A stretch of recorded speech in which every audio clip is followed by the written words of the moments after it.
Which reminds me, um, well, besides the fact her amazing, absolutely amazing, wonderful girl. Um, Reminds me of recording studios.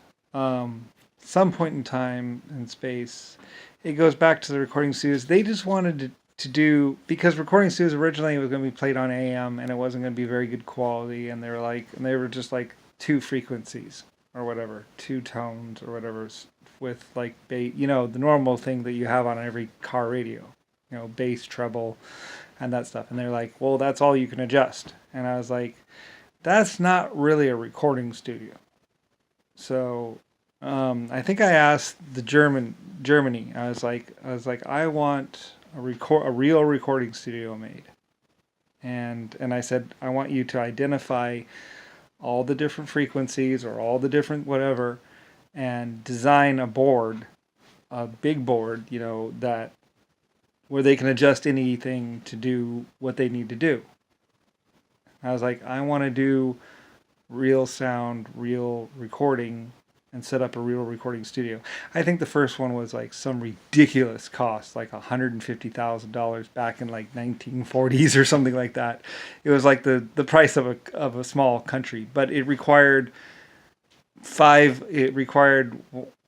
like 300 people, and it had like 300 people, and had like 20 scientists or something like that, sound engineers, and they built this room. Like I said, it might have been built in Germany. I really wish I knew where the first one was built. It probably wasn't built in America. I'm pretty sure it's built in Germany or one of those countries over there, because those people were doing it, and they're messing around with oscilloscopes and everything, trying to identify the frequencies of sound. And I was like, I want 300 people to look at sound and identify the different frequencies and be able to adjust it to sound. A big board. I said I want them to be able to adjust a sound to almost anything and do different things on it. So, and I forget how they were going to do it with like the tape medium or whatever. But I basically paid a ridiculous amount of money, about as much as a whole country, pretty much. It was well, I mean, it was like probably like $300, $150. It was almost as much as my war budget or whatever. But it was, they spent like 2 years on it, I believe. It took them 2 years to build this room or building for sound, basically. It was like my sound headquarters. And they were messing around with, and that's somewhere around the creation of the FM radio, because I wanted nice, good sound, because I was going to build this huge thing, and they were like, well, we're going to have to take down and redo stuff. And I was like, well, whatever. Do it. Take it out of the budget.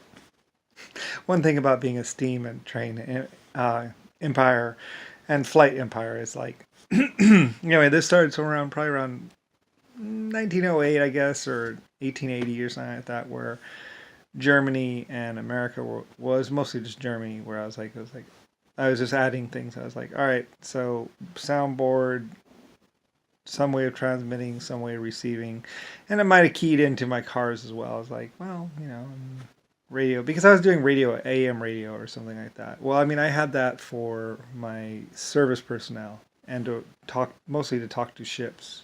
They had done the lights thing where you go, the flashing of the lights and stuff. And I wanted to take it to the next level, which would of course be radio. And they did that. We're doing that. And then of course I wanted it to sound better or whatever. So I wanted nice, good, clear sound. So, and that's when I think the German scientists spent 2 years on it, and they developed FM. And like I said, I think it cost me probably $300 back in 1900 or something like that. A lot of money, really. I mean, yeah, probably about $300 in 1900 or 1880 or something like that, 1870, something like that. So, which everyone knows, $300 in 1880. Or I think it was $250 or something like that. $150 in 1800. But you know, it was 2 years or 5 years worth of research and work in Germany to create the better, a soundboard and everything. And that's what as radio or the recording studios. And I was like, well, I mean, the first one I'll put up the money, and then maybe we'll see if we get the money back. And I mean, yeah, I mean, I guess I got my money back. Or I should have. So, yeah, I mean, it was kind of cool actually. Once it was known kind of that I was already rich, once I got the things going, then I was just like, $300 on that, $200 on that, $100 on that. Yeah, give them 2 years or whatever.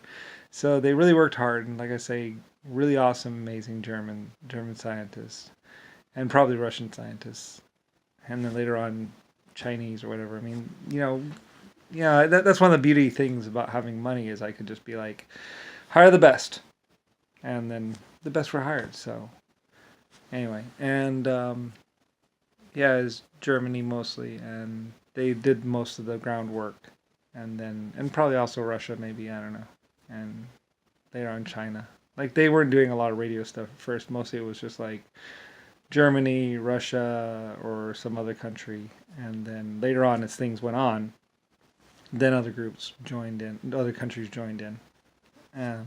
Just getting the towers up was kind of like a big deal. So anyway, and then more and more recording studios were built, and each one got a little bit cheaper.